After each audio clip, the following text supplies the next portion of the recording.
வணக்கம். Welcome to current scheme world. Good morning.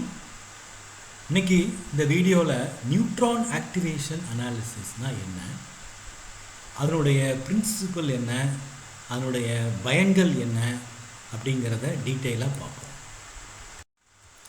Okay, neutron activation அனாலிசிஸ்னுடைய principle என்ன, அதனுடைய தத்துவம் என்ன அப்படிங்கிறத பார்ப்போம். இது it is based on the nuclear reaction between neutrons and target nuclei. இதான் வென் இது பாருங்கள், target nuclei. Okay, the target nuclei is bombarded with thermal neutrons. அப்போ என்ன ஃபார்ம் ஆகுதுன்னா, ஒரு காம்பவுண்ட் நியூக்ளியஸ், இது ரெண்டும் சேர்ந்து டார்கெட் நியூக்ளியஸும் நியூட்ரான் பம்பார்ட் பண்ணுறோம்ல, அதுவும் சேர்ந்து ஒரு காம்பவுண்ட் நியூக்ளியஸ் ஃபார்ம் ஆகுது. This compound nucleus is converted into, transformed into radioactive nucleus form ஆகுது. இந்த radioactive nucleus என்ன செய்யுதுன்னா, either it emits beta particle emit பண்ணலாம் அல்லது gamma radiation emit பண்ணலாம். ஓகே, ஸோ இந்த gamma radiation emit பண்ணுறதை வச்சு, அதனுடைய எனர்ஜி வச்சு, நம்ம இன்டென்சிட்டியை வச்சு, எனர்ஜியை வச்சு நம்ம என்ன கண்டுபிடிக்கலாம், அது என்ன எலமெண்ட்டுன்னு கண்டுபிடிக்கலாம். ஓகே, அதனுடைய இன்டென்சிட்டியை வச்சு எவ்வளவு அந்த சாம்பிளில் அந்த எலமெண்ட் இருக்குது, அந்த நியூக்ளியஸ் இருக்குதுங்கிறதையும் கண்டுபிடிச்சிடலாம். ஓகே, அடுத்து இந்த induced radioactivity A after irradiation for time T is given by. இப்போ எவ்வளோ ரேடியோ ஆக்டிவிட்டி இருக்குது, இன்டியூஸ் ஆகிருக்குது அப்படிங்கிறது எதை பொறுத்து இருக்குது அப்படின்னா, இதில் பார்த்திங்கன்னா neutron flux, number of neutrons in centimeter per second. Okay, that is neutron fluxங்கிறது intensity of neutrons. எவ்வளோ நியூட்ரான், நிறையா நியூட்ரான்னா நியூட்ரான் ஃப்ளக்ஸ் அதிகமாக இருக்குதுன்னு அர்த்தம். அடுத்து பார்த்திங்கன்னா sigma equal to neutron capture cross section. இதனுடைய கிராஸ் செக்ஷன், பெரிய நியூக்ளியஸ்னால் கிராஸ் செக்ஷன் அதிகமாக இருக்கும், மோர் நியூட்ரான் வில் பி அப்சார்ப்டு, உறிஞ்சும். அதே இது ஆட்டம் சிறுசாக இருந்துச்சுன்னா அப்போ நியூட்ரான் கேப்சர் கிராஸ் செக்ஷன் இன் சென்டிமீட்டர் ஸ்கொயர். அடுத்து லேம்டாங்கிறது டிகே கான்ஸ்டன்ட் அல்லது டிஸ்இன்டகிரேஷன் கான்ஸ்டன்ட். ஓகே, அதை நம்ம குறிக்குது. ஓகே, இப்போ what is the principal of neutron activation analysis நம்ம ஏற்கனவே பார்த்தோம். இப்போ அதனுடைய டீட்டெயிலாக கொஞ்சம் பார்ப்போம். In NAA the target nucleus is bombarded with thermal neutrons.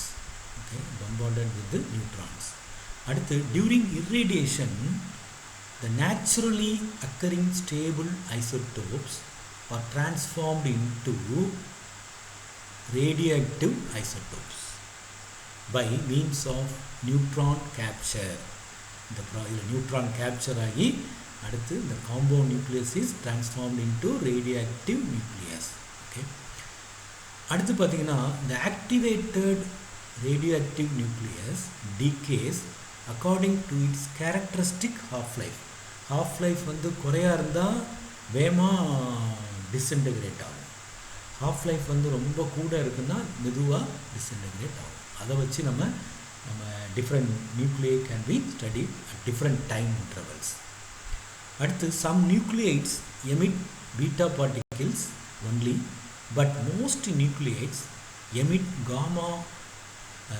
Beta particle கொஞ்சம் ரேடியோ ஆக்டிவ் நியூக்ளியை தான் எமிட் பண்ணும், ஆனால் காமா ரேடியேஷன்ஸ் எல்லாமே எமிட் பண்ணும்.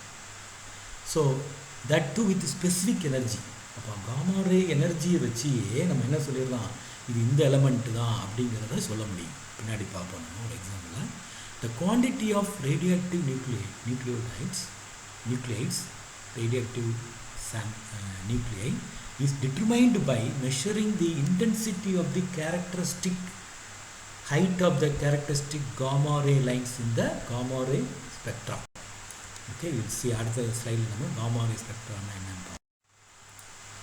Okay, gamma ray spectrum analysis. This is the gamma ray spectrum of sample. Okay, ஒரு கொடுக்கப்பட்ட ஒரு சாம்பிளுடைய இந்த சாம்பிளில் என்னெல்லாம் இருக்குன்னு பாருங்கள். மேங்கனீஸ் இருக்குது, ஸோ இந்த காமா ரே எனர்ஜியில் மேங்கனீஸ் வருது. இந்த எனர்ஜி காமா ரே எனர்ஜி வந்துச்சுன்னா இட் கரஸ்பாண்ட்ஸ் டு மேங்கனீஸ் இருக்குதுன்னு அர்த்தம். இப்போ இந்த பார்த்திங்கன்னா இது பெரிய பீக்காக இருக்குது. அப்போ இந்த sample contains appreciable amount of manganese வந்து நிறையா இருக்குதுன்னு அர்த்தம். இதே பாருங்கள் மெக்னீஷியம், அலுமினியம் இதெல்லாம் வந்து the gamma ray energies of this energy is obtained, it corresponds to magnesium. ஆனால் அதனுடைய லெவல் வந்து கம்மியாக இருக்குது. Okay, so will see in detail. இப்போ gamma ray spectrometers are used to determine, அப்போ வந்து neutron activation analysis uses gamma ray spectrometers. Nuclear reactors தேவைப்படும், gamma ray spectrometers தேவைப்படும். Okay, are used to determine the counts, intensity and energy of the photons, energy of the gamma ray photons emitted by the radioactive nuclides.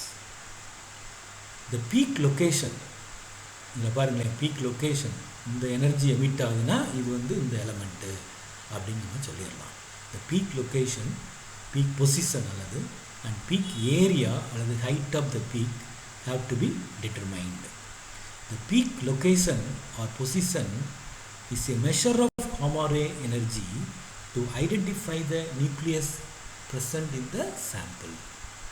அதே மாதிரி the peak height gives the concentration of the element present in the sample கொடுக்குது.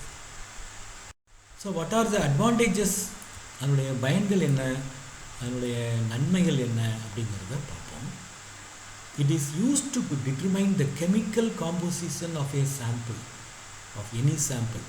lunar sample இருக்கலாம், அல்லது மார்ஸ்லேருந்து கிடைக்கக்கூடியதாக இருக்கலாம், ஆர்டிஃபேக்ட்ஸாக இருக்கலாம், forensic science சாம்பிளாக இருக்கலாம். It can identify up to 74 different elements in gases, liquid ஸ்டேட்லேயும் இருக்கலாம், solid ஸ்டேட்டில் இருக்கலாம், மிக்சராக இருக்கலாம். It can identify up to 74 different elements. It can also determine the concentration of elements of interest. ஒரு எலமெண்ட்டுடைய கான்சன்ட்ரேஷன் எவ்வளோ இருக்குன்னு கண்டுபிடிக்கலாம்.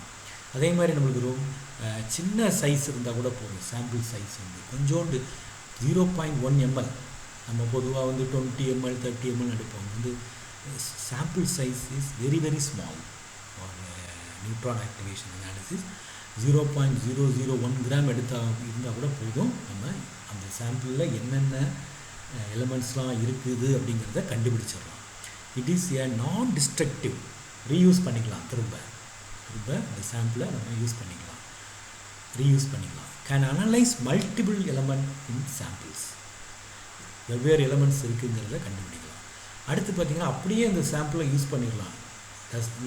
There is no need for chemical treatment, sample ட்ரீட்மெண்ட்லாம் பண்ணணும் அவசியமே கிடையாது. It can be directly placed in the nuclear reactor for bombarding with the neutrons. அடுத்து it is highly sensitive, highly selective, with high precision. It is used for quantitative analysis பண்ணலாம், qualitative analysisக்கும் பயன்படுத்தலாம். நன்றி. Thank you for watching. Please share பண்ணுங்க, subscribe பண்ணுங்க. நன்றி.